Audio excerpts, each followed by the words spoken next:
Chapter 1. The Detective's Office. The streets were empty in the little town of Pleasant Valley. At 3:30 on a chilly February afternoon, it was already growing dark. A late winter storm had left the town slick with freezing rain. There was a slight shining through the basement window of a small house just east of town. Inside, two children enjoyed the cozy warmth of the basement. Their names were Jerry and Maya, classmates and good friends from school. They were off from school for winter break. Most of their friends were charging down the sledding hill, but neither Jerry nor Maya felt like joining them. They had something else on their minds.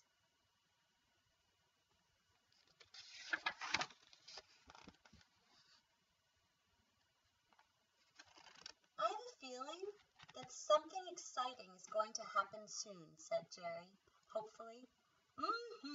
Mumbled Maya. She had her nose in a book, as usual. The two classmates had set up a small office in Maya's basement, and they sat in two old armchairs that stood next to a table piled high with books. More volumes of thick books, Maya's dad's detective stories, lined the walls. Maya and Jerry liked to sit in this room and read. During winter break, they wanted to learn everything about how thieves and police officers worked. You see, Maya and Jerry were not just friends, they were partners as well. Together, they ran a detective agency, the Whodunit Detective Agency. A detective, of course, is a type of police officer who wears regular clothes instead of an official uniform. A detective carries out investigations and spies on suspects, takes photographs, and looks through binoculars. In the end, a good detective solves the case and catches the criminal.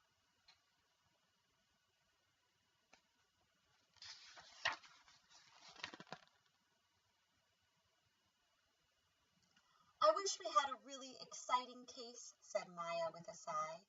Maybe all of the thieves are on winter break too, said Jerry. Maya opened a tidy cabinet to make sure everything inside was well organized. It held everything they needed for their detective work. 1.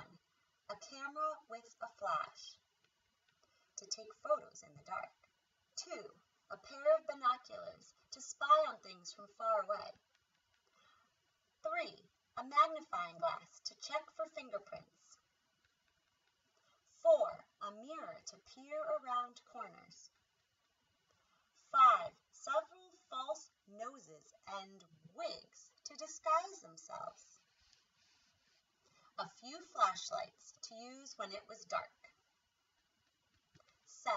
A safe to protect the money they'd earned.